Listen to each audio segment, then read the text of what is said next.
We saw a lot of cool stuff at this morning's BlackBerry 10 announcement, but if BlackBerry wants to take on the big players, iOS and Android, it has a third place contender to deal with first in the form of Microsoft's Windows Phone. So let's see how it does that. I'm Michael Fisher, this is Pocketnow, and this is BlackBerry 10 versus Windows Phone 8.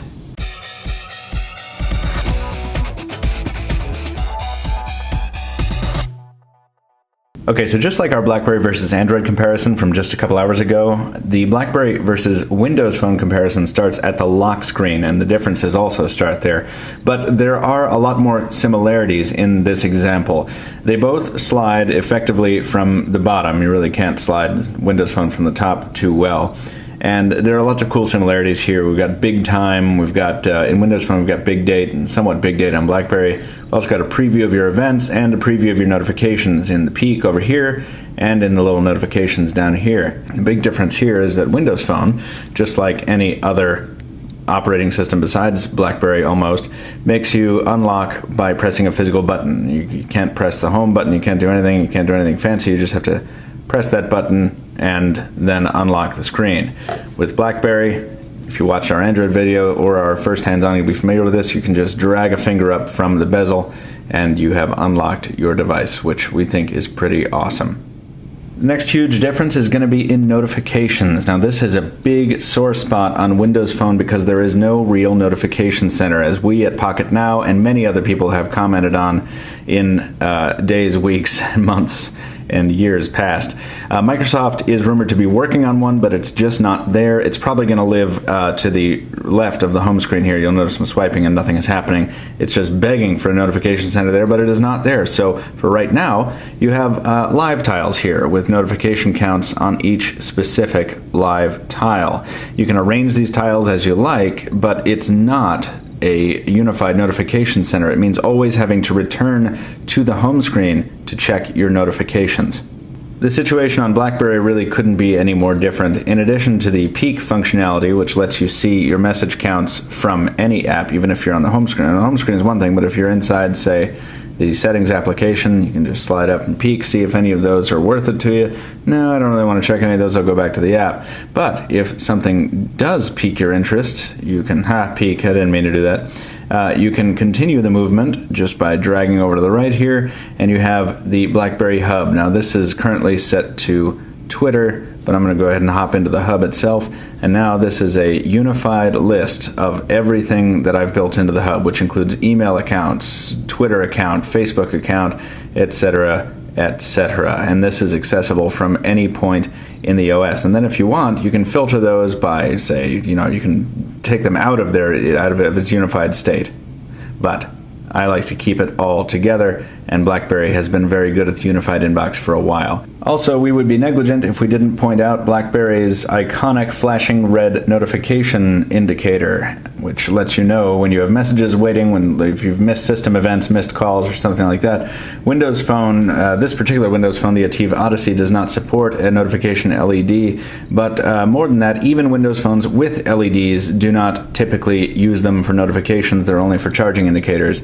So all this taken together, we usually don't choose winners or losers in these early comparisons, but we have to say BlackBerry really has notifications in the bag in this particular comparison. So what about local search? Well, on Windows Phone 8, there is no local search. You notice there is a dedicated search button which takes you to Bing, which is a really nice shortcut there, and you can search the internet for, say, something like Pocketnow for all your smartphone and tablet news needs, but it only searches the web. And if we look, we can get local results, and that's nice, and we can get media and photos of our logo and stuff, and you can buy shopping. I guess we have something to do with women's lacrosse. I don't know, but there are no local results at all. You cannot search the device. If you want to search the device for a contact, you have to go into the People Hub. If you want to search for something in Foursquare, you have to jump into Foursquare, jump into Facebook. You have to go in. You have this very siloed experience on Windows Phone. If you're searching for something, you have to make sure you're in the right place before you start your search. That is not at all the case on BlackBerry 10. If you'll notice, if you unlock the device, you have a search option here front and center, very similar to the Bing shortcut there, and that persists whether you're in the app drawer or on the home screen. It does go away if you hop into an app, but that is always accessible via the hub functionality.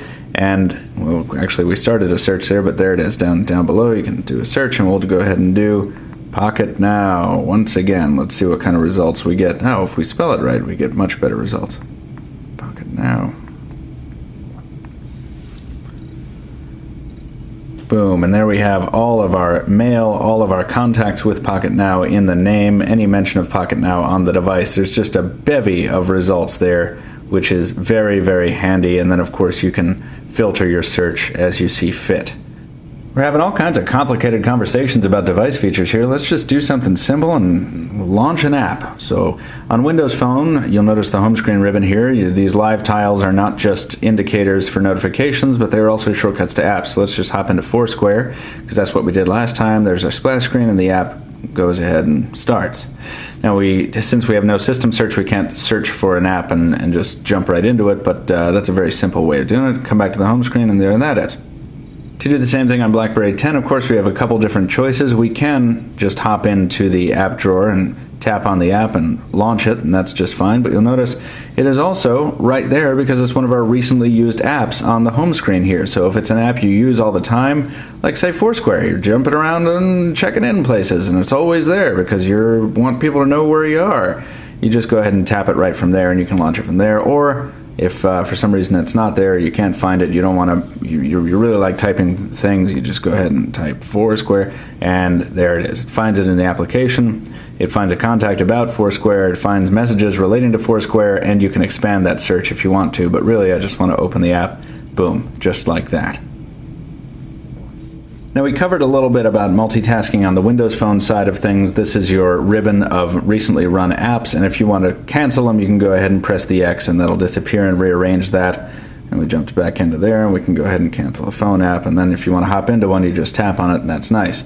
Windows Phone offers a similar arrangement, requires you to press and hold on the back button, and then you get this card-like ribbon of recently used apps. However, it doesn't give you the functionality to close them, and if you want to close apps instead of just tombstoning them in memory, you actually have to kind of spam the back key until you can do this one at a time, or you can just spam it until you can't go any further. You're back at the home key, and that means nothing, the home screen, that means nothing is running in the background. With BlackBerry, you can just manage it right here because the task switcher is a core component of the OS, which is pretty cool, and it's something we really haven't seen since the WebOS days. So these are philosophically different platforms. Windows Phone 8 emphasizes simplicity and minimalistic design, whereas BlackBerry 10 places a much higher priority on functionality at the expense of intuitiveness. So there is a higher learning curve on the BlackBerry device. Which one will ultimately come out on top is anyone's guess, and we're going to be doing a whole lot more in the way of comparisons and editorial content on these two platforms and all the others going forward. But in the meantime, on this first day of actual public exposure to BlackBerry 10, it is very nice to see two contenders for the number 3 spot in smartphones that are so very different in very good ways. Lots more to come on BlackBerry 10, folks, so visit us in the links in the description below. I'm Michael with Pocketnow. Thanks for watching.